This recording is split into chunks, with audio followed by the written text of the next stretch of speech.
Hello everyone, welcome to our channel. आज हम लोग घटना चक्र 2 सीरीज़ जो कि हम जूनियर असिस्टेंट टीचर के लिए हम इसको करा रहे हैं, तो इसका आज प्रैक्टिस सेट 2 रहेगा और ये कंपलसरी पेपर है जिसमें कि 50 क्वेश्चंस आपको करने को मिलेंगे, जिसमें जीएस है और करंट है, रीजनिंग है, तो ये सब चीज़ें इसमें हैं। तो ये पेपर पोस्टपोन हो चुका है, तो इसके लिए बहुत अच्छा टाइम है। इसमें 20 सेट हैं टोटल, तो हम 20 कराएंगे। इसके अलावा इसकी दूसरी एक सीरीज़ है, अगर हमें टाइम मिलता है तो उसके बाद हम वो भी स्टार्ट करेंगे। तो वैसे फ़र्स्ट सेट पे इस पर काफ़ी अच्छा रिस्पॉन्स आया, सबने कहा कि इसको कंटिन्यू करें, तो इसको आज हम स्टार्ट करते हैं। तो देखिए, इसमें फर्स्ट क्वेश्चन है, निम्नलिखित शासकों में से किसने हर्षवर्धन को पराजित किया था। तो इसको देखिए, इसमें ऑप्शन जो है Kirtivarman second, Vikramaditya second, Pulakeshin first और पुलकेशन सेकेंड। ठीक है, देखिए जो मेन टर्म्स होंगे उसको हम इंग्लिश में भी बताएंगे ताकि दोनों लैंग्वेज के मीडियम के लोग देख सकें, तो ध्यान से सुनिएगा।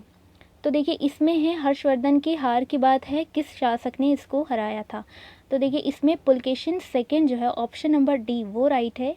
क्या हुआ था कि जो इनका पूरा किंगडम था, पुलकेशन सेकेंड और हर्षवर्धन का, तो वो दोनों का नर्मदा कोस्ट के पास था, तो वहीं पे बैटल हुई थी और ये लोग अपना क्या करना चाह रहे थे, एक्सपेंड करना चाह रहे थे अपना साम्राज्य, ठीक है, अपना एम्पायर एक्सपेंड करना चाह रहे थे। तो उसमें पुलकेशन सेकेंड ने हर्षवर्धन को हरा दिया था, वहीं पर वॉर हुई थी इनकी।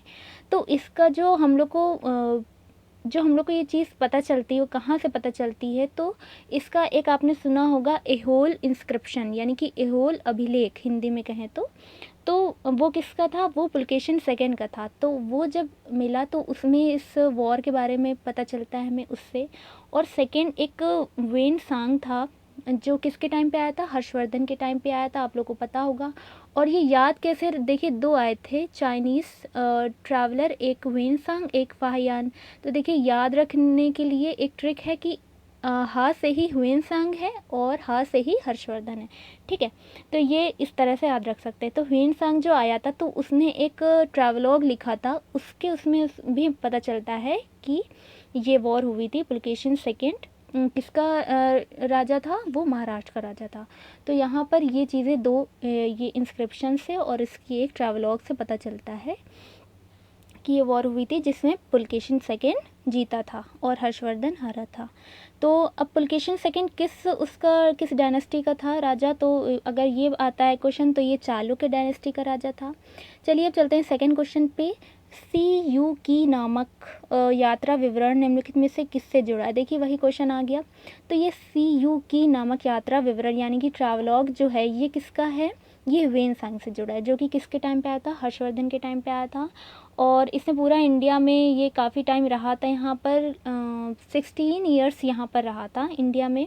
और हर अलग अलग जगहों पे जाके उसने सब चीज़ें, यहाँ का रहन सहन, यहाँ का कल्चर, हर चीज़ देखी थी और फिर उसने लिखी थी। तो यहाँ पर सुना होगा नालंदा यूनिवर्सिटी है, वहाँ पे उसने जो है वहाँ पे एजुकेशन भी ली थी, 6 साल रहकर वहाँ पर उसने एजुकेशन ली थी।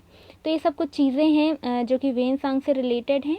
और इसमें एक ये भी क्वेश्चन आता है कि इसमें कितने देशों का विवरण मिलता है, कितने देशों के बारे में डिस्क्रिप्शन है सीयू की ट्रैवलॉग में, तो 138 कंट्रीज़ के बारे में से देखने को मिलता है। अब चलते हैं नेक्स्ट क्वेश्चन पे। थर्ड क्वेश्चन है, जैन तीर्थंकर पार्श्वनाथ निम्नलिखित स्थानों में से मुख्यतः किससे संबंधित थे। देखिए, जैन धर्म, बौद्ध धर्म, अपने में जैनिज्म, बुद्धिज़्म, इनसे क्वेश्चन आते हैं। तो लास्ट इसमें बुद्धिज़्म से आया था, इसमें इन्होंने जैनिज्म से लिया है। तो इसमें देखिए, ये वाराणसी से रिलेटेड थे। अगर हम इनके तीर्थंकर्स की थोड़ी सी बात करें, हाँ, ये 23rd नंबर पे थे पार्श्वनाथ। इनका सिंबल था सांप, सर्प, यानी कि ठीक है, स्नेक। और स्टार्टिंग के 3 का सिंबल पूछा जाता है, ज़्यादा इंपॉर्टेंट है, और लास्ट के 3-4, ठीक है।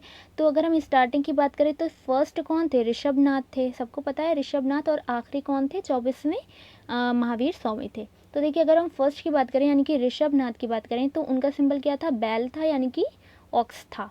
और उसके बाद आए थे अजीतनाथ। तो अजीतनाथ का सिंबल था एलिफेंट, ठीक है, अजीतनाथ का एलिफेंट था।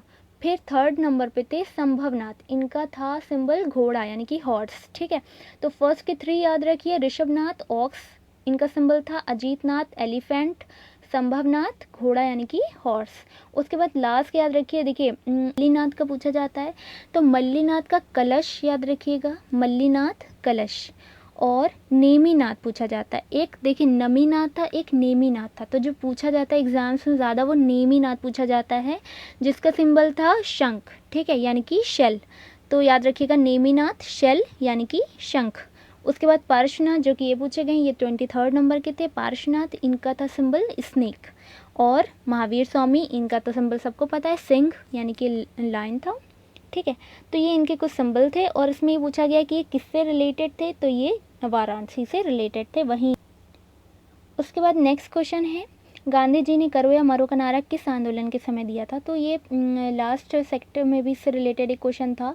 तो करो या मरो यानी कि डू और डाई, ये स्लोगन उन्होंने किस आंदोलन में, मूवमेंट में दिया था। तो भारत छोड़ो आंदोलन में दिया था, यानी कि 1942 इंडिया क्विट मूवमेंट जिसे कहते हैं, इंडिया क्विट मूवमेंट 1942 में हुआ था।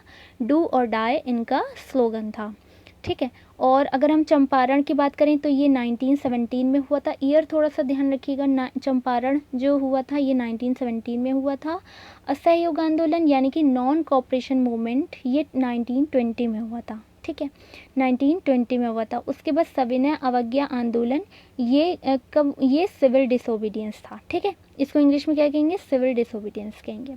उसके बाद नेक्स्ट चलते हैं, शिवाजी का छत्रपति के रूप में औपचारिक राज्याभिषेक कहाँ पर हुआ था। देखिए शिवाजी जो थे इनकी राजधानी थी रायगढ़ और यहीं पे इनका राज्याभिषेक हुआ था रायगढ़ में। और ये कब हुआ था, 1674 में हुआ था। ईयर भी एक बार याद रखिएगा, अगर याद रहे तो अच्छी बात है। 1674 में इनका ये राज्याभिषेक हुआ था और इनकी राजधानी क्या थी, रायगढ़ थी, ठीक है। और उसके बाद नेक्स्ट क्वेश्चन है, दिल्ली के पुराने किला के वर्तमान स्वरूप का निर्माण निम्नलिखित में से किसने करवाया था। देखिए ये दिल्ली का जो पुराना किला है यानी कि ओल्ड जो है सिटाडेल, इसका जो निर्माण करवाया था, देखिए स्टार्टिंग में इसका हुमायूं ने करवाया था।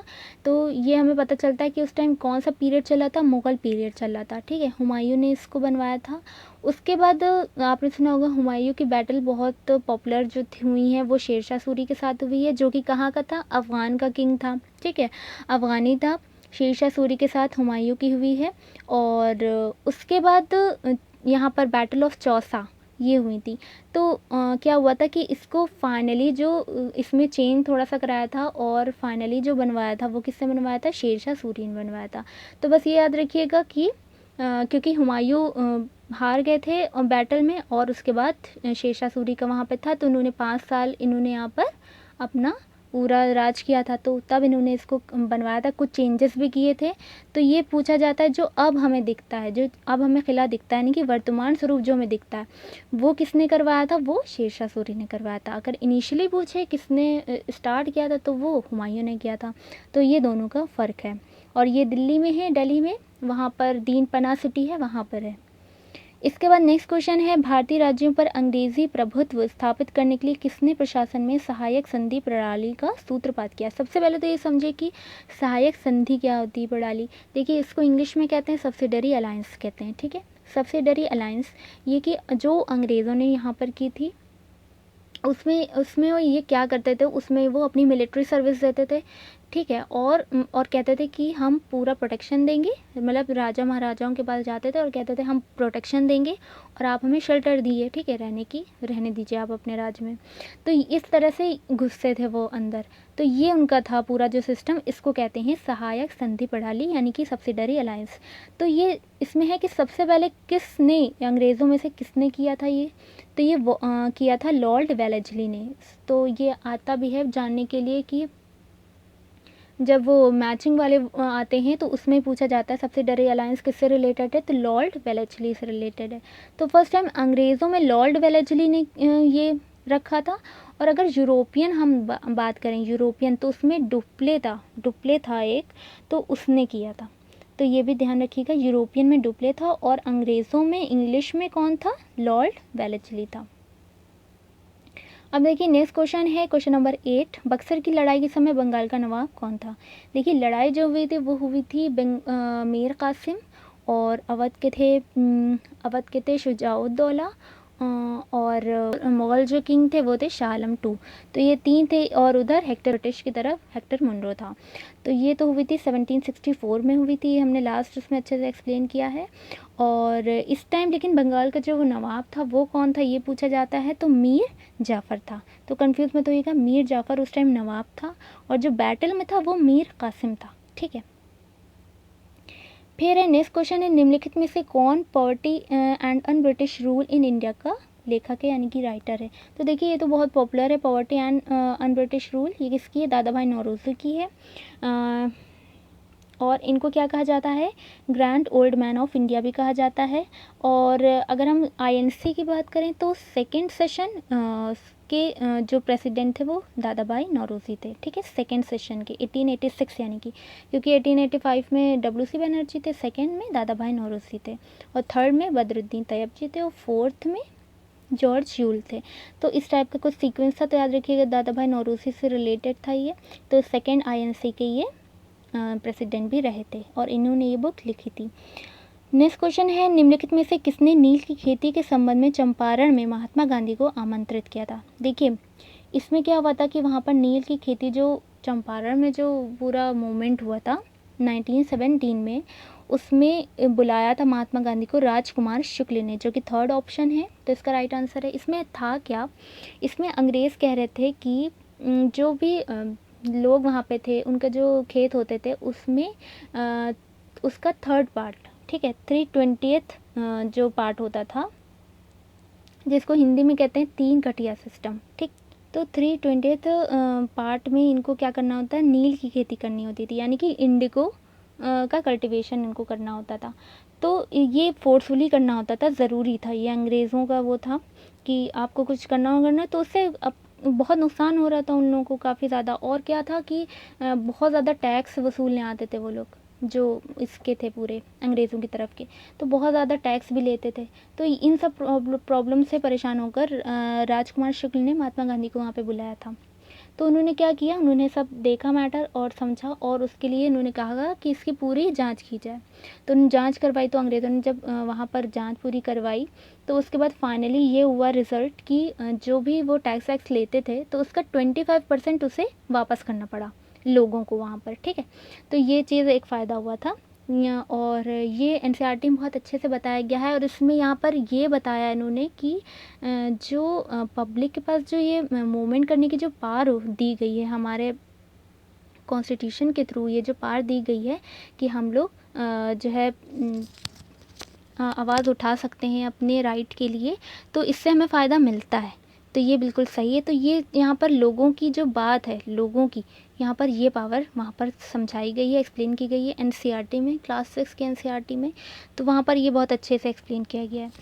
तो जैसा कि ये है कि इसका रिज़ल्ट यही हुआ था कि 25% जो टैक्स वसूल कर रहे थे तो वो उन्हें वापस देना पड़ा था।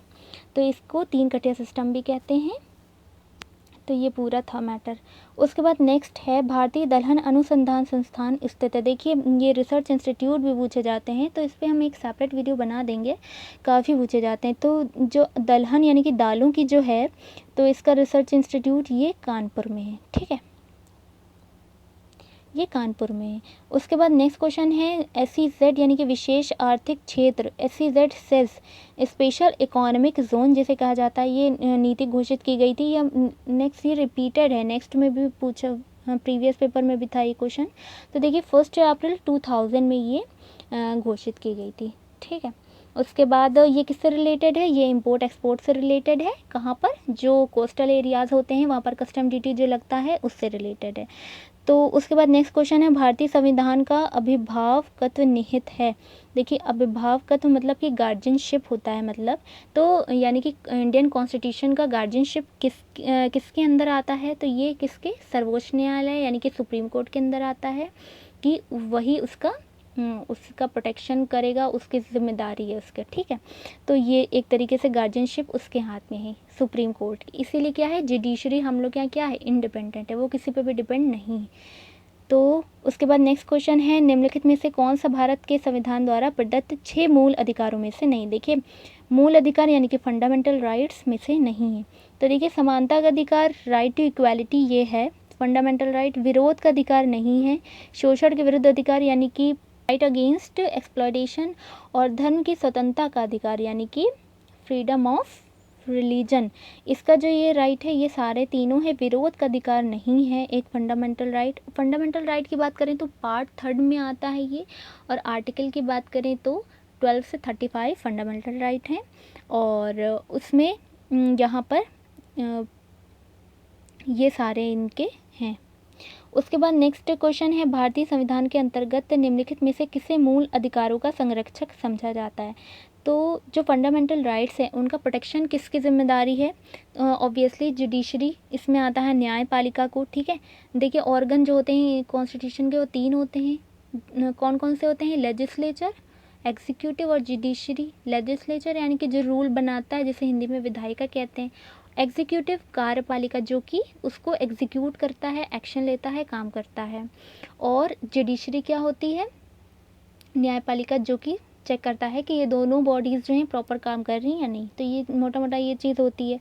और ये लेजिस्लेचर और एग्जीक्यूटिव आपस में एक दूसरे पर डिपेंड करती हैं। जुडिशरी क्या होती है, इंडिपेंडेंट होती है। एक ये भी पॉइंट याद रखने वाला है। तो इंडियन कॉन्स्टिट्यूशन की में जो फंडामेंटल राइट्स जो दिए गए हैं इनका प्रोटेक्शन किसके अंदर आता है, जुडिशरी। यानी कि अगर कुछ कहीं भी इसका हम देखते हैं इसका गलत इस्तेमाल किया जा रहा है, कुछ भी गलत हो रहा है, तो हम कहाँ जा सकते हैं, कोर्ट जा सकते हैं। ठीक है, उसके बाद नेक्स्ट क्वेश्चन है, संपत्ति के मौलिक अधिकार को कब समाप्त किया गया। देखिए संपत्ति का मौलिक अधिकार यानी कि राइट टू प्रॉपर्टी, ये था पहले फंडामेंटल राइट था, इसको हटा दिया गया बाद में। और कहाँ डाला गया इंडियन कॉन्स्टिट्यूशन में, 300 आर्टिकल में डाला गया। 300 आर्टिकल में अमेंडमेंट किया गया, यानी कि 300A हो गया है हमारा राइट टू प्रॉपर्टी। ये पहले क्या था, फंडामेंटल राइट था। और ये अमेंडमेंट जो किया गया कब किया गया, 1978 में 44 कॉन्स्टिट्यूशनल अमेंडमेंट था। तो ये ध्यान रखिएगा, 44 कॉन्स्टिट्यूशनल अमेंडमेंट 1978 इसमें किया गया था। और ज़्यादा थ्योरी जानने की इसके पीछे की ज़रूरत अभी नहीं है। आगे कहीं क्वेश्चन आता है तो हम इसको एक्सप्लेन करेंगे। और इसके बाद नेक्स्ट क्वेश्चन है, भारत में महिला समृद्धि योजना शुरू की गई थी। तो देखिए भारत में महिला समृद्धि योजना शुरू की गई थी, ये 2 अक्टूबर 1993 को की गई थी। 2 अक्टूबर गांधी जी की बर्थ एनिवर्सरी होती है, तब ये स्टार्ट की गई थी। और ये किस डिपार्टमेंट के थ्रू, जो महिला वाला होता है, महिला और चाइल्ड डेवलपमेंट वाला, उसके थ्रू की गई थी। तो इसमें ये था कि उनका वो सेल्फ डिपेंड रहें, अपने ऊपर यकीन रखें, यानी कि आत्मविश्वास, इन सबको चीज़ों को डेवलप करने के लिए ये प्रोग्राम चलाया गया था, महिला समृद्धि योजना। और क्या हुआ था कि फिर 2001 में एक स्टार्ट किया गया था प्रोग्राम, महिला स्वयं सिद्धि योजना। डिफरेंस समझिएगा, महिला समृद्धि योजना अभी तक हम बता रहे थे, अब है 2001 में जो स्टार्ट किया गया महिला स्वयं सिद्धि योजना, उसको स्टार्ट किया गया। और उसमें एक ये वाली यानी कि महिला समृद्धि योजना और दूसरी इंदिरा महिला योजना, ये दोनों योजनाएं जो हैं मर्ज करके स्टार्ट कर दिया गया। देखिए सबसे पहले 1993 में महिला समृद्धि योजना स्टार्ट की गई, जिसमें इनको सेल्फ डिपेंड होने की ये सब चीज़ें पावर का बढ़ाने के लिए किया गया। उसके बाद क्या हुआ कि 2001 में महिला स्वयं सिद्धि योजना स्टार्ट की गई, जिसमें महिला समृद्धि योजना और इंदिरा महिला योजना दोनों को मर्ज करके चलाया गया। तो ये जो योजना थी यानी कि महिला स्वयं सिद्धि योजना थी, ये उनके सोशियो इकोनॉमिक जो पावर होती है उसको इंक्रीज़ करने के लिए की गई थी। उसके बाद नेक्स्ट क्वेश्चन है, भारत में अक्षय पात्र फाउंडेशन संबंधित है। देखिए भारत में अक्षय पात्र फाउंडेशन ये जो है ये एक पब्लिक एनजीओ है, पब्लिक ऑर्गेनाइजेशन है, कि मतलब कि नॉन गवर्नमेंट है, एनजीओ है। इसकी जो ये स्टार्ट हुआ था, फाउंडेशन जो थी हुई थी ये 2000 में हुई थी, कर्नाटका में यानी कि बेंगलोर में हुई थी। और इसमें ये था कि जो स्कूली बच्चे होते हैं उनको बीच में जो लंच दिया जाता है वहाँ पर निःशुल्क यानी कि एकदम फ्री उनको वहाँ पर खाना प्रोवाइड किया जाएगा, फूड मिलेगा। तो ये हो जाता है प्राथमिक विद्यालयों के विद्यार्थियों को मध्याह्न भोजन से रिलेटेड। ठीक है, तो बस इतना याद रखिएगा, अक्षय पात्र फाउंडेशन ये किससे है, जो बच्चे स्कूली बच्चों को बीच में जो फूड फ्री फूड प्रोवाइड करने के से रिलेटेड है। और ये कब हुई थी, 2000 में हुई थी, बेंगलोर में हुई थी स्टार्ट। उसके बाद नेक्स्ट है सदाबहार क्रांति। देखिए आपने सुना होगा ग्रीन रिवोल्यूशन, उसके कौन थे, तो उसके थे उसके फादर थे एम एस स्वामीनाथन, और उसके बाद उन्होंने क्या किया, उन्हीं ने ही शुरू की थी सदाबहार क्रांति यानी कि एवरग्रीन रेवोल्यूशन। इसमें देखिए दोनों में फ़र्क ये कि उसमें कमोडिटी पे बेस थी, और ये जो थी एवरग्रीन, ये ओवरऑल पूरी एग्रीकल्चर से रिलेटेड थी। इसमें मतलब पूरा फूड ग्रेन्स का प्रोटेक्शन का, उनका स्टोरेज, उनका डिस्ट्रीब्यूशन, हर चीज़, फार्मिंग, सारी टेक्निक्स उससे रिलेटेड थी ये एवरग्रीन रिवोल्यूशन। तो इसके भी कौन थे, ये एम एस स्वामीनाथन के थ्रू लाई गई थी। तो बस इतना याद रखिएगा। उसके बाद इससे रिलेटेड और भी काफ़ी सारी रिवोल्यूशन है, वो उसका हम एक सेपरेट वीडियो बना देंगे। तो पूछी जाती हैं, इसे क्वेश्चन आता है। उसके बाद नेक्स्ट है, भारत में आर्थिक सर्वेक्षण प्रकाशित किया जाता है। देखिए आर्थिक सर्वेक्षण ये होता है इकोनॉमिक सर्वे, और ये कब आता है, देखिए बजट से पहले आता है इकोनॉमिक सर्वे। देखिए दोनों में फ़र्क ये है कि बजट में क्या होता है कि बजट में फिनेंस मिनिस्टर जो होते हैं वो बजट लेके आते हैं अपना, और पूरा बताते हैं कि इस सेक्टर में इतना होना चाहिए बजट, इस सेक्टर का इतना बजट। तो वो पूरा अपना साल भर का पूरा एक ईयरली अपना डेटा बताते हैं। और ये क्या होता है, ये एक टाइप का सर्वे होता है इकोनॉमिक सर्वे। इसमें सारा डेटा कलेक्ट करके पूरा एक रिपोर्ट तैयार की जाती है, जिसमें ये पूरी इकॉनमी के बारे में बात होती है। और अगर कोई मान लिया रिफॉर्म करना होता है, या फिर कोई बहुत सारी ऑर्गेनाइजेशन सुनी होंगी, रिकमेंडेशन बहुत सारी होती हैं, बनती हैं अलग अलग, जो कि इकॉनमी को डेवलप करने के लिए बनती हैं। तो जो चेंजेस लाने होते हैं वो सारी चीज़ें इसमें इंक्लूड होती हैं। तो ये बजट से पहले आता है, और ये किसके थ्रू आता है, फाइनेंस मिनिस्ट्री के थ्रू लाया जाता है। और इसको लाता कौन है, चीफ एडवाइज़र जो होता है, इकोनॉमिक चीफ एडवाइज़र जो होता है वो लाता है, ठीक है, वो उसे बनाता है और वो उसे लाता है। और बस इसमें ही है। और उसके बाद नेक्स्ट क्वेश्चन है, भारत की निम्न झीलों में से कौन असम में अवस्थित है। तो देखिए इसमें लेक्स की बात की गई है। जो हमीरसर लेक है ये गुजरात की लेक है, हमीरसर लेक। और कोलेरू लेक जो है ये आंध्र प्रदेश की लेक है। सला लेक जो है ये अरुणाचल प्रदेश की लेक है। चपनाला लेक ये असम की लेक है, ठीक है। तो चपनाला लेक याद रखिएगा, ये असम की लेक है। कोलेरू काफ़ी पॉपुलर है, ये आंध्र प्रदेश की है। उसके अलावा हमीरसर जो है ये गुजरात की है, सला जो है ये अरुणाचल प्रदेश की है। उसके बाद नेक्स्ट है, अंतर्राष्ट्रीय टाइगर दिवस मनाया जाता है। ये देखिए 29 जुलाई को मनाया जाता है, इंटरनेशनल टाइगर डे। तो देखिए टाइगर डे की बात हो रही है, तो इससे रिलेटेड हम बात करेंगे। ये स्टार्ट हुई थी, ये कब स्टार्ट हुई थी, 2010 में सेंट पीटर्सबर्ग में एक टाइगर समिट हुई थी, उसमें ये स्टार्ट हुई थी। और इससे रिलेटेड एक करंट का क्वेश्चन ये इंपॉर्टेंट है जो पूछा जा सकता है यूपी स्पेशल का, कि एक समिट हुई थी, वहाँ पर उसमें क्या हुआ था कि जो टाइगर हैं उनका नंबर डबल करने की बात की गई थी। तो उसमें यूपी में एक सुना होगा टाइगर रिज़र्व है पीलीभीत में, वहाँ पर डबल हो गया है नंबर। तो उसके लिए उसको TX2 अवार्ड भी मिला है, यूपी को TX2 अवार्ड मिला है। तो देखिए अभी तक इसमें कई सारे 13 लगभग कंट्रीज़ के बीच ये पूरी समिट हुई थी। तो इसमें से नेपाल और दूसरा यूपी, इन दोनों ने ही अभी तक टाइगर का नंबर डबल किया है। तो इसमें यूपी को इसमें TX2 इंटरनेशनल अवार्ड भी मिला है। तो ये एक यूपी स्पेशल का क्वेश्चन है, ये पूछा जा सकता है। उसके बाद हम देखते हैं नेक्स्ट क्वेश्चन है, भारत का राष्ट्रीय जैविक उद्यान स्थित है, ये न्यू दिल्ली में है। देखिए राष्ट्रीय जैविक उद्यान स्थित है। देखिए राष्ट्रीय जैविक उद्यान इन्होंने बात की है। अगर हम यहाँ पर इसके टर्म की बात करें तो यहाँ पर थोड़ा सा कन्फ्यूज़न हो सकता है, क्योंकि देखिए जो दिल्ली का जो चिड़ियाघर है उसका नाम जो है उसको 1982 में उसको दर्जा मिल गया था कि राष्ट्रीय प्राणी उद्यान का दर्जा मिल गया था, ठीक है, राष्ट्रीय प्राणी उद्यान, जिसको इंग्लिश में हम कहेंगे नेशनल जूलॉजिकल पार्क, ठीक है, नेशनल जूलॉजिकल पार्क। लेकिन यहाँ पे इन्होंने वर्ड क्या यूज़ किया है, राष्ट्रीय जैविक उद्यान, यानी कि जिसको हम इंग्लिश में कहेंगे नेशनल बायोलॉजिकल गार्डन। देखिए दोनों में फ़र्क होता है, बायोलॉजिकल गार्डन और जूलॉजिकल पार्क दोनों में फ़र्क होता है। लेकिन क्या है कि इसको दर्जा मिला था प्राणी उद्यान का, यानी कि जूलॉजिकल पार्क का। लेकिन विकिपीडिया में बहुत जो सब लिखे जाते हैं पूरा, तो उसमें वहाँ पर काफ़ी जगह यूज़ किया गया है टर्म राष्ट्रीय जैविक उद्यान। इसीलिए यहाँ पे क्वेश्चन में इन्होंने यहाँ पर इससे पूछ लिया है, तो उसमें कंफ्यूज होने की ज़रूरत नहीं है। जो इसको रियल में जो इसको दर्जा मिला है वो नेशनल जूलॉजिकल पार्क का मिला है, ठीक है, यानी कि राष्ट्रीय प्राणी उद्यान का दर्जा मिला है 1982 में दिल्ली के चिड़ियाघर को। उसके बाद नेक्स्ट क्वेश्चन है, निम्न में से किस वर्ष भारत सरकार द्वारा केंद्रीय गंगा प्राधिकरण का गठन किया गया था? देखिए, केंद्रीय गंगा प्राधिकरण यानी कि सेंट्रल गंगा अथॉरिटी, ठीक है, CGA, ये कब किया गया था?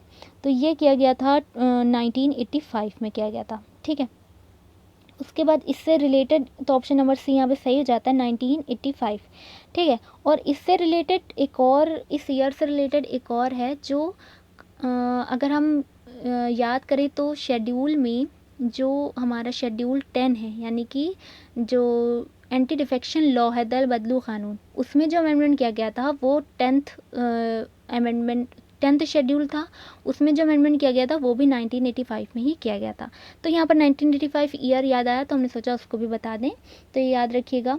उसके बाद अगर हम इससे रिलेटेड एक और बात करें तो इसका बाद में नाम बदलकर क्या कर दिया गया था? NRCA, जिसे हिंदी में कहते हैं राष्ट्रीय नदी संरक्षण प्राधिकरण। पहले नाम था केंद्रीय गंगा प्राधिकरण, फिर हो गया था राष्ट्रीय नदी संरक्षण प्राधिकरण, यानी कि इंग्लिश में नेशनल रिवर कंजर्वेशन अथॉरिटी, ठीक है, नेशनल रिवर कंजर्वेशन अथॉरिटी, ये याद रखिएगा। इसका 1995 में नाम बदल दिया गया था। अब नेक्स्ट है, राष्ट्रीय जनसंख्या नीति 2000 के टारगेट को संशोधित करते हुए जनसंख्या को स्थिर स्थिति कब तक लाना होगा?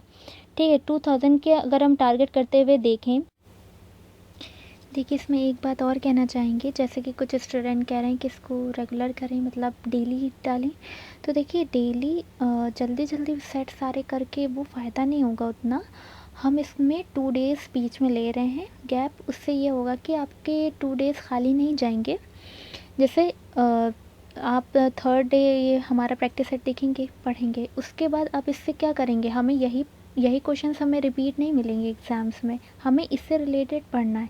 तो इससे ये फ़ायदा होगा कि जैसे मान लीजिए करंट का अगर हम पार्ट लेते हैं तो हमने देखा कि जनवरी से इतने से इतने टाइम का करंट दिया गया है, तो उन मंथ्स का आप करंट अफेयर्स देख लें। उन 2 डेज़ के अंदर भी आप लोग को बहुत पढ़ाई करना है, उसमें आप ये कर सकते हैं। दूसरा, अगर हम स्टैटिक पार्ट की बात करते हैं तो जैसे मान लीजिए आज चालुक्य डायनेस्टी से एक क्वेश्चन था, ठीक है, जो हर्षवर्धन था इससे रिलेटेड क्वेश्चन था, या फिर आप मूवमेंट्स की बात करें तो क्विट इंडिया मूवमेंट की बात की गई थी, जैनिज़्म का एक क्वेश्चन था। तो इन 2 डेज़ में आप उन टॉपिक्स को इन क्वेश्चन से सेलेक्ट कीजिए कि आपको क्या क्या पढ़ना है किस में से, ठीक है। उन टॉपिक्स को इन 2 डेज़ में पढ़िए तो आपको फ़ायदा होगा, एक एक टॉपिक आपका कवर होता जाएगा, प्लस साथ में ये सेट होते जाएंगे। तो इस तरह से आपका एक एक टॉपिक हो जाएगा। तो वहाँ पर मान ली इसी टॉपिक से अगर कोई और भी क्वेश्चन आता है तो वहाँ पे आराम से कर पाएंगे। तो और रेगुलरली हम ये सेट एकदम मतलब डेली नहीं डालेंगे, ताकि आप लोग इसको अच्छे से पूरा प्रिपेयर कर सकें। हम यहाँ पर सेट पूरा करा देंगे, आप लोग देख लेंगे वीडियो, उससे फ़ायदा नहीं होगा। पेपर में कुछ और क्वेश्चन आ जाएगा, आप नहीं कर पाएंगे। तो पूरी एक प्रॉपर अच्छे से प्रिपरेशन करने के लिए ज़रूरी है कि सेट को एनालिसिस की जाए, उससे टॉपिक्स निकाले जाएँ, क्या इंपॉर्टेंट है, क्या करंट के टॉपिक्स लिए जा सकते हैं। तो वो सब चीज़ें जो हैं उनको इंक्लूड करके अगर आप पढ़ेंगे, पूरा एक पेपर से आप कुछ टॉपिक सेलेक्ट करें, उसको पॉइंट आउट करें, उसको देखें कि हमें ये टॉपिक इन 2 डेज़ में पढ़ना है, तो इस तरह से अच्छी प्रिपरेशन आपकी हो पाएगी। चलिए अब हम चलते हैं बिना टाइम वेस्ट किए नेक्स्ट अपने क्वेश्चन पे। पहले 2045 था, ठीक है, 25 था, उसके बाद अब चेंज करके 2070 कर दिया गया है। तो ये अभी करंट का क्वेश्चन है इसलिए इम्पॉर्टेंट है, तो इसे याद रखिएगा। देखिए इसमें कई सारी चीज़ें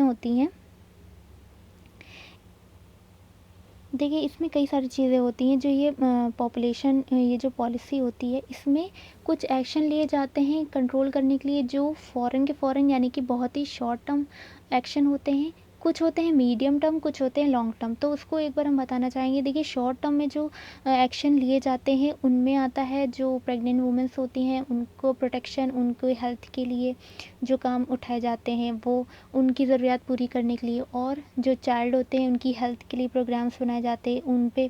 तो ये सब चीज़ें होती हैं। और जो मीडियम टर्म होता है उसमें जो टोटल फ्रैटर्निटी रेट होता है, यानी कि हिंदी में अगर कहें तो सकल प्रजनन दर, उस पर काम किया जाता है, ठीक है। उस पर उन प्रोग्राम्स बनाए जाते हैं, उस पर प्रॉपर प्रोग्राम बनाए जाते हैं। तो और जो लॉन्ग टर्म आता है, लॉन्ग टर्म में ये पॉपुलेशन पूरा स्टेबिलिटी आता है, जिसको अमेंडमेंट करके 2070 कर दिया गया है। पहले क्या था, 2045 तक स्टेबल करने की बात थी, अब टारगेट में कर दिया गया है 2070 तक। ठीक है, तो इसे याद रखिएगा। उसके बाद नेक्स्ट क्वेश्चन है क्वेश्चन नंबर 26। इसमें है भारत में दशक 2001 टू 11 में जनसंख्या की वृद्धि थी। तो इसमें देखिए 2001 टू 11 की अगर हम बात करें तो इसमें 17.7% इसमें ग्रोथ थी। ठीक है, 17.7% पॉपुलेशन में ग्रोथ थी। उसके बाद नेक्स्ट क्वेश्चन है, यूपी में सर्वाधिक जनसंख्या वाली जनजाति है। देखिए जनजातियाँ अक्सर पूछी जाती हैं, एक तो स्टैटिक वाला पार्ट कि किस स्टेट में कौन सी जनजाति ज़्यादा उसमें है, तो ये पूछी जाती है, और दूसरा ही पूछा जाता है कि उनका परसेंटेज कितना है। तो देखिए यूपी में अगर हम बात करें तो यहाँ पर काफ़ी सारी हैं, थारू, खरवार, ये गोंड। तो इसमें जो सबसे ज़्यादा जो है वो है गोंड। ठीक है, याद रखिएगा, यूपी में गोंड सबसे ज़्यादा जो है ये ट्राइब्स मिलती है देखने को। और उसके बाद नेक्स्ट क्वेश्चन है, किसानों हेतु किसान क्रेडिट कार्ड यानी कि KCC योजना लागू की गई थी। तो ये कब स्टार्ट की गई थी, 1998 टू 1999, यानी कि ऑप्शन नंबर 1 सही है। तो देखिए इसमें क्या चीज़ें थी, इसमें जो कमर्शियल बैंक होते हैं, नॉन कमर्शियल बैंक होते हैं, यानी कि हिंदी में कहें तो व्यापारिक सहकारी बैंक, और जो रूरल बैंक्स होते हैं यानी कि क्षेत्रीय बैंक्स जो होते हैं, उनमें वहाँ पे लोन लेने में थोड़ा आसानी मिलेगी इस क्रेडिट कार्ड के थ्रू। तो लोन लेने में, और प्लस इन्वेस्टमेंट जो उनका इन्वेस्टमेंट जो होता है उनमें, और प्लस कंजम्पशन, इसमें भी उनको काफ़ी ज़्यादा आसानी रहेगी। तो ये किसानों के लिए थी। उसके बाद नेक्स्ट क्वेश्चन है, तो इसका ईयर याद रखिएगा, 1998 टू 1999 में स्टार्ट की गई थी।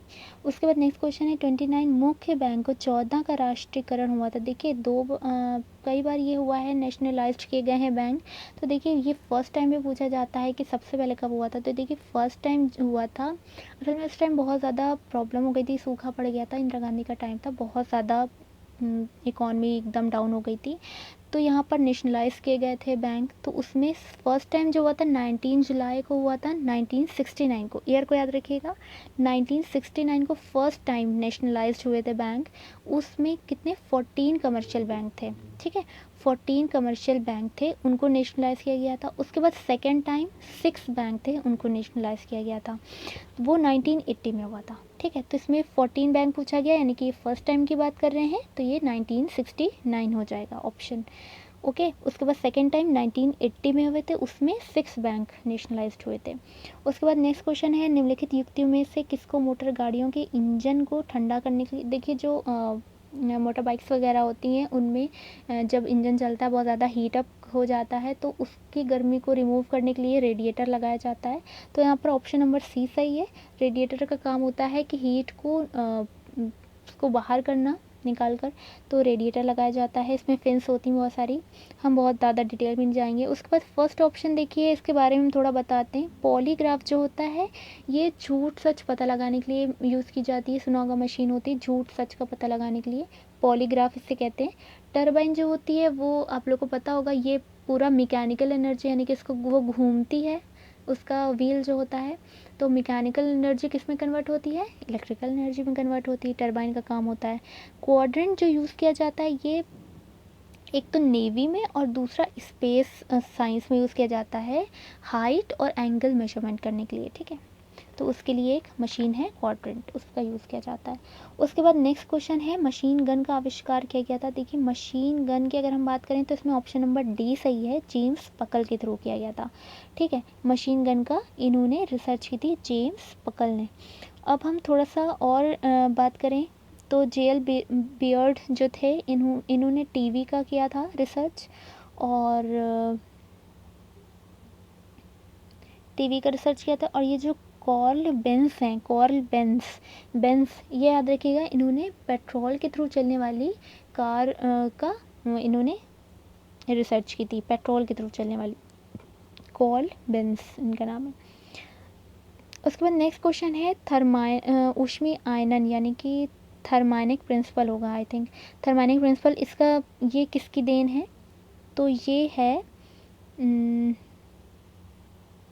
ये एम एन साहा ने प्रिंसिपल दिया था। थर्मानिक प्रिंसिपल एम.एन. साहा इन्होंने दिया था। अगर हम और की बात कर लें तो एच.जे. भाभा जो हैं, होमी जहांगीर भाभा जिन्हें कहते हैं, तो इनके काफ़ी सारे हैं। इनकी एटॉमिक थ्योरी, एटॉमिक एनर्जी, इसका इनको फादर कहा जाता है, तो एटॉमिक एनर्जी इनसे रिलेटेड है। सी.वी. रमन की अगर हम बात करें तो रमन इफ़ेक्ट सुना होगा, यानी कि स्कैटरिंग ऑफ लाइट, हिंदी में कहें तो प्रकाश का प्रकीर्णन कहते हैं, स्कैटरिंग ऑफ लाइट, उसका रमन इफ़ेक्ट इनसे रिलेटेड है। जे.सी. बोस की हम बात करें तो जे.सी. बोस का इनका एक तो वो है कि इनका प्लांट से रिलेटेड था, रिसर्च थी उसमें। जो जे.सी. बोस की अगर हम बात करें तो उनको क्रिस्कोग्राफ का इन्होंने क्या किया था, रिसर्च की थी, ठीक है। जे.सी. बोस क्रिस्कोग्राफ, और CV. Raman Raman effect, M.N.. Saha किसके हैं, थर्मोनिक प्रिंसिपल यानी कि ऊष्मीय आयनन सिद्धांत, और होमी जहांगीर भाभा किसके हैं, एटॉमिक एनर्जी के हैं। उसके बाद नेक्स्ट है निम्नलिखित सिद्धांत पर रॉकेट कार्य करता है। देखिए रॉकेट जो होता है उसमें देखा होगा पीछे बहुत सारे गैसेस फ्यूम्स निकलती हैं और ऊपर वो जाता है। तो वो किस पे प्रिंसिपल पे काम करता है, वो मोमेंटम पे काम करता है, यानी कि संवेग संरक्षण पे, मोमेंटम कंजर्वेशन पे काम करता है। देखिए मोमेंटम कंजर्वेशन क्या होता है कि जो रॉकेट होता है उसमें जितनी तेज़ी से, जितनी वेलोसिटी से नीचे फ्यूम्स निकलती हैं उतनी ही सेम वेलोसिटी से वो ऊपर जाता है, ठीक है। तो ये इस तरह से क्या होता है, ये वो जो गैसेस निकलती हैं वो उसको एक मोमेंटम देती हैं, उसको आगे ऊपर की तरफ बढ़ने को, ऑपोजिट डायरेक्शन में उसको एक मोमेंटम प्रोवाइड करती हैं। तो ये होता है मोमेंटम कंजर्वेशन, ठीक है। एक सुना पढ़ा होगा आप लोगों ने, दो बॉल्स होती हैं, उनका कोलिजन जब कराते हैं, यानी कि दो बॉल्स को आपस में टकराते हैं, तो वो भी फिनोमेना जो होती है वो मोमेंटम कंजर्वेशन से रिलेटेड होती है। अच्छा, मोमेंटम संवेग में होता क्या है कि इसमें मास और वेलोसिटी देखी जाती है, ठीक है, कितनी बॉडी में मास है और उस बॉडी में कितनी वेलोसिटी है। तो उसके बाद नेक्स्ट है चिकित्सकीय भाषा में गोल्डन आवर का संबंध है। देखिए गोल्डन आवर जो कहते हैं वो जो हार्ट अटैक होता है उसके फर्स्ट आवर को, जो हार्ट अटैक आता है ना उसके फर्स्ट आवर को गोल्डन आवर कहते हैं, ये नाम से कहा जाता है, ठीक है, इसे याद रखिएगा। उसके बाद नेक्स्ट क्वेश्चन है क्रियाविधि रिकॉर्ड करने हेतु ईईजी किया जाए। देखिए ये काफ़ी पूछे जाते हैं, ईसीजी, ईओजी, ईईजी, ये सब क्या है, तो यहाँ पर हम एक एक सबको बताएंगे। देखिए ईईजी जो है यानी कि इलेक्ट्रोइंसेफेलोग्राफी, ध्यान से सुनिएगा, इलेक्ट्रोइंसेफेलोग्राफी, जहाँ पे भी इंसेफेलो इस टाइप से नाम आता है वहाँ पे ब्रेन से रिलेटेड होता है, ठीक है। तो इलेक्ट्रोइंसेफेलोग्राफी जो है वो ब्रेन से रिलेटेड है, यानी कि मस्तिष्क इसका आंसर है। उसके बाद अगर हम ईसीजी की बात करें तो ये सबको पता है कि ये हार्ट से रिलेटेड है, इसका क्या फुल फॉर्म है, इलेक्ट्रोकार्डियोग्राफी, ठीक है। कार्डियक वर्ड जहाँ पे भी आता है वो हार्ट से रिलेटेड होता है, इलेक्ट्रोकार्डियोग्राफी, ठीक है। उसके बाद एक होता है ओलॉजी होता है, यानी कि ऑक्यूलोग्राफी होता है, इलेक्ट्रो ऑक्यूलोग्राफी। देखिए जब भी ऑक्यूलो वर्ड आता है ना, ऑक्यूल ये वर्ड आता है यानी कि आइज से रिलेटेड है। तो इलेक्ट्रो ऑक्यूलोग्राफी जो होता है वो रेटिना से रिलेटेड होता है, रेटिना के लिए होता है। और एक होता है ईएमजी, इलेक्ट्रोमायोग्राफी, वो किससे, मसल से रिलेटेड होता है, मसल्स रिलैक्सेशन से रिलेटेड होता है मायोग्राफी, ठीक है। तो यहाँ पर है इलेक्ट्रोइंसेफेलोग्राफी यानी कि ईईजी, ये किससे रिलेटेड है, ब्रेन से रिलेटेड है। और ईसीजी हार्ट से रिलेटेड है, ईओजी आइस से रिलेटेड है, ठीक है। बीटा ब्लॉकर एक मेडिसिन है किसके लिए, बचाने के लिए, इसमें देखिए ये हार्ट अटैक से बचाने के लिए है और जो हाइपरटेंशन हो जाता है उससे प्रोटेक्ट करने के लिए है बीटा ब्लॉकर। तो देखिए ये हाइपरटेंशन, हाइपोटेंशन यानी कि हाई बीपी लो बीपी दो टाइप से होता है, तो इन सब से बचाने के लिए क्या होती है, एक मेडिसिन है बीटा ब्लॉकर नाम से, ठीक है। उसके बाद नेक्स्ट क्वेश्चन है ओरल सब म्यूकस फाइब्रोसिस, ये बीमारी का कारण है। देखिए ओरल सब म्यूकस फाइब्रोसिस ये जो है ये इसमें क्या होता है कि ये माउथ में, मुंह में जो होती है सूजन आ जाती है, यानी कि स्वेलिंग हो जाती है, और उसमें क्या होती है अंदर मुंह में देखा होगा रेडनेस आती है, और वहाँ पे छोटे छोटे क्या होते हैं, छाले टाइप पड़ जाते हैं। तो स्टार्टिंग में तो ये प्रॉब्लम होती है, फिर बाद में क्या होता है कि वही चीज़ें जो होती है वही वो एक थ्रेड लाइक एक टिश्यूज़ में कन्वर्ट होने लगते हैं, ठीक है। जैसे हिंदी में कहें तो रेशेदार ऊतक कहते हैं टिश्यूज़ को, तो थ्रेड लाइक टिश्यूज़ के रूप में कन्वर्ट होने लगते हैं, तो वो धीरे धीरे सख्त होने लगते हैं। तो उसमें क्या होता है धीरे धीरे फिर इंसान का मुंह भी नहीं खुल पाता है, ना बात करने के लिए ना खाने पीने के लिए, तो बहुत दर्द वगैरह ये सब चीज़ें होती हैं। तो ये ये क्या होती है बीमारी, ये होती है तंबाकू की वजह से, तंबाकू खाने की वजह से प्रॉब्लम होती है। जो अंदर टिश्यूज़ जो होते हैं, फाइब्रोसिस टिश्यूज़ होते हैं एक्चुअली में, वो जो होते हैं वो बहुत ही सख्त हार्ड टाइप के टिश्यूज़ में कन्वर्ट हो जाते हैं। तो ये धीरे धीरे जो प्रॉब्लम हो जाती है ये किससे होती है, तंबाकू खाने से होती है। तो यही यहाँ पर पूछा गया है, तंबाकू युक्त गुटखा। ठीक है, एक होती है तंबाकू धूम्रपान, वो नहीं, वो लंग्स से रिलेटेड हो जाएगा। गुटखा जो खाते हैं यानी कि मुंह में जो यूज़ करते हैं ना, तंबाकू युक्त गुटखा, ये इसका राइट आंसर होगा। उसके बाद नेक्स्ट क्वेश्चन है, 16 जनवरी 2021 को किस मिनिस्ट्री के थ्रू शासन में पारदर्शिता के लिए स्कॉच चैलेंजर, देखिए ये स्कॉच चैलेंजर एक अवार्ड मिला है 2021 में, ये देखा होगा न्यूज़ में, तो ये मिला है पंचायती राज मिनिस्ट्री को। ठीक है, पंचायती राज मिनिस्ट्री को दिया गया है, किसके लिए, देखिए वहाँ पर पंचायती राज जो पूरी मिनिस्ट्री है उसमें आईटी सेक्टर को अच्छे से डेवलप करने के लिए और वहाँ पर ई गवर्नेंस को स्ट्रॉन्ग बनाने के लिए ये अवार्ड दिया गया है, स्कॉच चैलेंजर अवार्ड दिया गया है।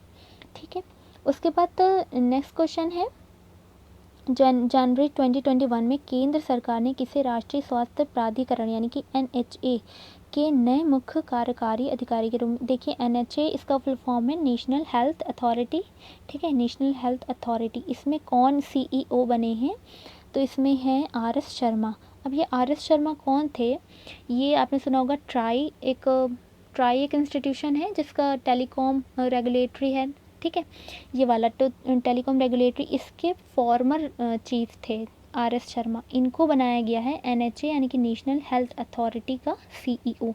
अब नेशनल हेल्थ अथॉरिटी जो है, ये सुना होगा आयुष्मान योजना जो है, आयुष्मान भारत योजना जो है, ये वही काम करती है। ठीक है, NHA जो है इसी पे काम करती है। अब देखिए नेक्स्ट क्वेश्चन है, 29 दिसंबर 2020 को केंद्रीय पृथ्वी विज्ञान मंत्री डॉक्टर हर्षवर्धन ने कहाँ पर देश के सबसे ऊंचे मौसम विज्ञान केंद्र का उद्घाटन किया।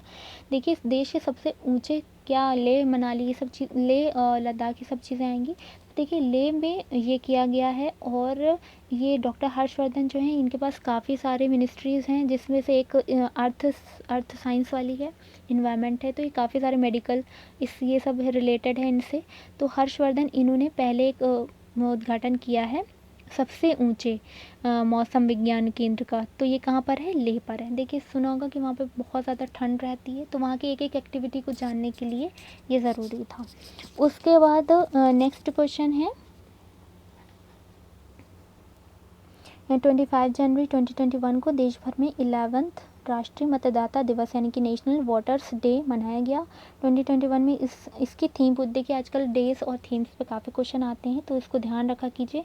तो देखिए ये 25 जनवरी को मनाया जाता है, ये याद करना मुश्किल नहीं है, क्यों, क्योंकि 26 जनवरी हमारा रिपब्लिक डे होता है, उससे एक दिन पहले नेशनल वोटर्स डे मनाया जाता है। और ये इस बार का कौन सा था, 11th नंबर का था, और इसकी थीम थी मतदाताओं को सशक्त, सतर्क, सुरक्षित और जानकार बनाना। अगर इंग्लिश में कहें तो making our voters empowered, vigilant, safe और इन्फॉर्म्ड। ठीक है, तो ये आ जाता है। तो ये इस बार की थीम थी और ये 11 नंबर का था। नेक्स्ट क्वेश्चन है, भारत के 67th ग्रैंड मास्टर कौन है, तो 67th हैं लियोन मेंडोका हैं, और ये गोवा के हैं, और इनको जो है एक इटली में वेरजानी कप में मिला था।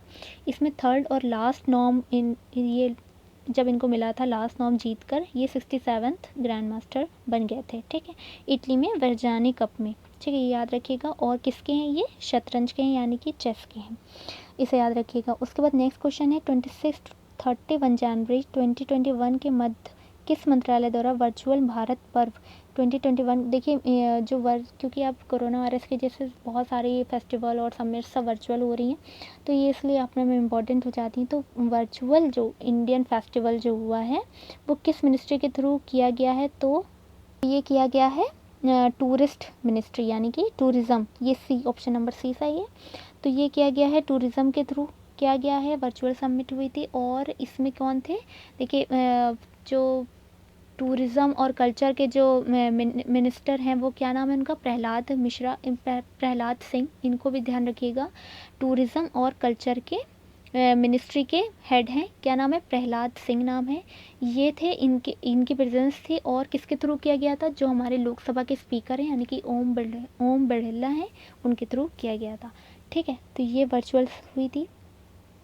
उसके बाद अब रीजनिंग का क्वेश्चन है, देखिए 10 और ये प्रोपोर्शनल इसको दिया है 1000 और प्रोपोर्शनल 2, फिर बताना है 2 के अकॉर्डिंग। तो देखिए 10 का अगर हम क्यूब करते हैं तो हमें 1000 मिलता है, अगर हम 2 का क्यूब करते हैं तो हमें क्या मिलेगा, 8 मिलेगा, यानी कि ऑप्शन नंबर डी सही है। अब देखिए स्टेटमेंट कंक्लूजन में स्टेटमेंट है, अनेक संपादकों ने सच्चाई को विकृत करके हित की अपेक्षा हानि अधिक की है। इसको समझिएगा पहले। अनेक संपादक यानी कि कई सारे क्या हैं, संपादक, एडिटर जिसे कहते हैं, जो न्यूज़पेपर छापते हैं वो सब लिखते हैं। ठीक है, उन्होंने सच्चाई को विकृत करके, विकृत मतलब होता है, जो इंग्लिश मीडियम वाले हैं उनको दिक्कत होगी इसलिए समझाना ज़रूरी है। विकृत मतलब होता है कि किसी भी चीज़ में हेर फेर करना, उसे बदल देना, विकृत यानी कि सच्चाई को बदल देना करके हित की अपेक्षा हानि अधिक की है, मतलब प्रॉफिट के बजाय उन्होंने नुकसान बहुत किया है। ये बता रहे हैं अनेक संपादकों ने सच्चाई को विकृत करके हित की अपेक्षा हानि अधिक की है। अब देखिए कंक्लूजन क्या कह रहा है, संपादक सच्चाई को विकृत करते हैं, यानी कि जो संपादक जो लिखते हैं वो सच्चाई को विकृत करते हैं, उसे उसके साथ हेर फेर करते हैं। नहीं, इनका ये कहने का मतलब नहीं, इन्होंने अनेक वर्ड लगाया है। अगर यहाँ पर ये लिखते कि सभी संपादक सच्चाई को, तो ये स्टेटमेंट सही हो जाता। इन्होंने लगाया है अनेक संपादक, यानी कि बहुत से ऐसा करते हैं। तो यहाँ पर कंक्लूजन में क्या कह रहा है, संपादक सच्चाई को करते हैं, यानी कि सारे संपादक की बात आ गई। तो ऐसा नहीं, यानी कि ये ऑप्शन गलत हो गया। अब सेकेंड ऑप्शन देखिए, सच्चाई को विकृत करना अधिक हानिकारक है। ये ऑप्शन बिल्कुल सही है। क्यों? क्योंकि यहाँ पर क्या लिखा है, सच्चाई को विकृत करके हित की अपेक्षा हानि अधिक करते हैं, यानी कि सच्चाई को चेंज करके वो हानि अधिक करें। और यहाँ पर ऑप्शन नंबर 2 क्या कह रहा है, सच्चाई को विकृत करना अधिक हानिकारक है, यानी कि कंक्लूजन 2 बिल्कुल सही है, यानी कि ऑप्शन नंबर बी यहाँ पर राइट है। उसके बाद नेक्स्ट है, दिए गए विकल्पों में से विषम अक्षर युग में, देखिए इसमें ऑड वन आउट का क्वेश्चन है, तो इसमें से कौन सा होगा ऑड इनमें से। तो देखिए अगर हम CX देखें तो C क्या है, थर्ड नंबर पे, इसके हमें वो नंबरिंग करना होगा। C थर्ड नंबर पे, X कितना है 24। अगर हम 24 + 3 कर दें, दोनों के नंबर को ऐड कर दें तो हमें क्या मिलेगा, 27 मिलेगा। इसी तरह अगर हम HS को देखें तो H है 8, S है 19। ठीक है, इन दोनों को अगर हम सम करें तो हमें 27 मिलेगा। उसके बाद Y को देखें तो B है 2, Y हो जाएगा 25 नंबर पे, इन दोनों को सम करेंगे तो 27 मिलेगा। उधर J और P को देखें तो J है 10, P है 16, इन दोनों को सम करेंगे तो हमें क्या मिलेगा, 26 मिलेगा।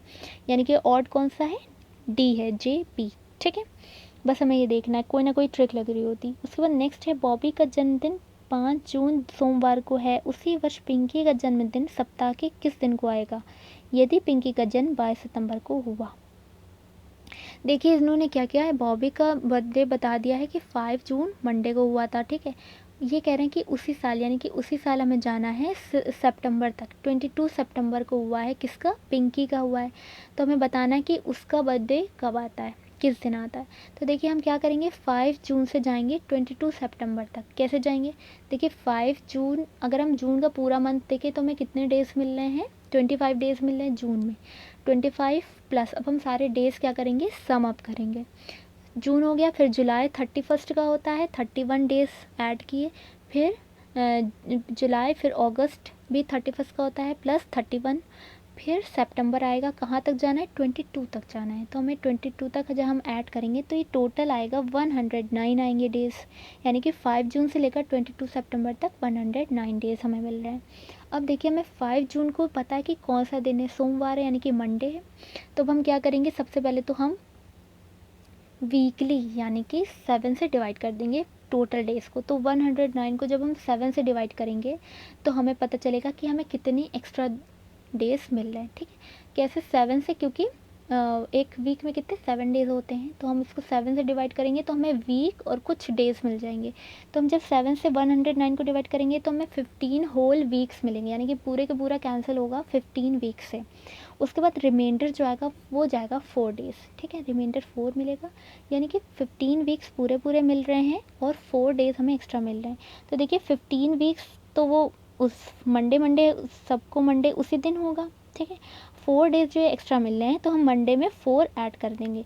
तो मंडे में जब हम 4 ऐड करेंगे तो हमें क्या मिलेगा, फ्राइडे मिल जाएगा। यानी कि पिंकी का बर्थडे कब होता है, फ्राइडे को होता है। इस तरह से हमें इस क्वेश्चन को करना है। नेक्स्ट देखिए, एक घड़ी के घंटे की सुई, मिनट की सुई द्वारा दोपहर 3 बजे बने अंतर्विष्ट कोण का वृत्तमान क्या होगा। देखिए पहले अंतर्विष्ट कोण यानी कि इंक्लूडेड एंगल है, ठीक है। और वृत्तमान क्या, जो यानी कि पूरे जो सर्कल होता है घड़ी का, उसमें क्या एंगल बना रहा है। अगर हम देखें मतलब कि पाई से रिलेटेड है, 360 डिग्री पूरा होता है पाई। अब हम बताते हैं इसको कैसे करते हैं। देखिए 3 बजे बता रहे हैं, यानी कि जब थ्री टाइम्स हो रहा होगा तब वो जो छोटी सुई होगी, यानी कि आवर वाली जो सुई होगी वो 3 पे होगी, और जो मिनट वाली सुई होगी वो किस पे, 12 पे होगी। तो कुछ 90 डिग्री का एंगल बन रहा होगा दोनों के बीच। 90 डिग्री का एंगल क्या होगा, रेडियन के टर्म्स में π/2 कहते हैं, ठीक है। ऑप्शन नंबर डी राइट हो जाएगा। यदि लाल को नीला कहा जाए, नारंगी को हरा कहा जाए, सफ़ेद को पीला कहा जाए, तो माणिक का रंग क्या होगा। देखिए माणिक जो होती है वो होता है लाल होता है। तो माणिक का रंग जब लाल होता है तो लाल को यहाँ पर क्या कहा गया है, नीला कहा गया है। यानी कि क्या हो जाएगा आंसर, नीला हो जाएगा, option number B. Next question है, लास्ट क्वेश्चन है, 22 फ़रवरी 2021 को प्रस्तुत यूपी बजट 122 में मुख्यमंत्री कन्या सुमंगला योजना हेतु कितने करोड़ रुपए की बजट व्यवस्था। देखिए जो बजट आया था इसमें काफ़ी सारे प्रोग्राम्स के पूरा बताया गया कि इसमें इतना बजट हम लगाएंगे, तो इतना बजट का है। तो इसमें देखिए 1200 करोड़ रुपए की बात की गई थी, मुख्यमंत्री कन्या सुमंगला योजना, ठीक है। और इसे याद रखिएगा, ये स्टेट योजना है, ये स्टेट के थ्रू योजना है, और ये किसके लिए है, महिला वुमेन एम्पावरमेंट के लिए है, ठीक है, वुमेन एम्पावरमेंट के लिए, ठीक है। तो ये कब से स्टार्ट की गई थी, ये 1 अप्रैल 2019 को स्टार्ट की गई थी, ये भी याद रखिएगा। देखिए फर्स्ट ईयर पूछा जाता है जब कोई भी प्रोग्राम स्टार्ट किया जाता है, तो ये भी पूछा जाता है। अगर एक काम करेंगे कि जो जितनी भी स्कीम्स हैं स्टेट वाइज और सेंट्रल की, उस पर एक सेपरेट वीडियो बना देंगे तो उससे आप लोग को हेल्प हो जाएगी, ठीक है। कन्या सुमंगला योजना 2019 में लागू की गई थी, और इसमें कितना करोड़ का बजट दिया गया है, 1200 करोड़ रुपये का बजट बनाया गया है, ठीक है। तो यहाँ पर हमारा 50 क्वेश्चन फिनिश होते हैं। आई होप आपको अच्छा लगेगा। अगर अच्छा लगे तो इसे लाइक शेयर ज़रूर कीजिएगा, कमेंट भी कीजिएगा। अब हम मिलते हैं नेक्स्ट प्रैक्टिस सेट 3 पे, तब तक के लिए इसको पूरा प्रिपेयर करिए अच्छे से। Thank you so much.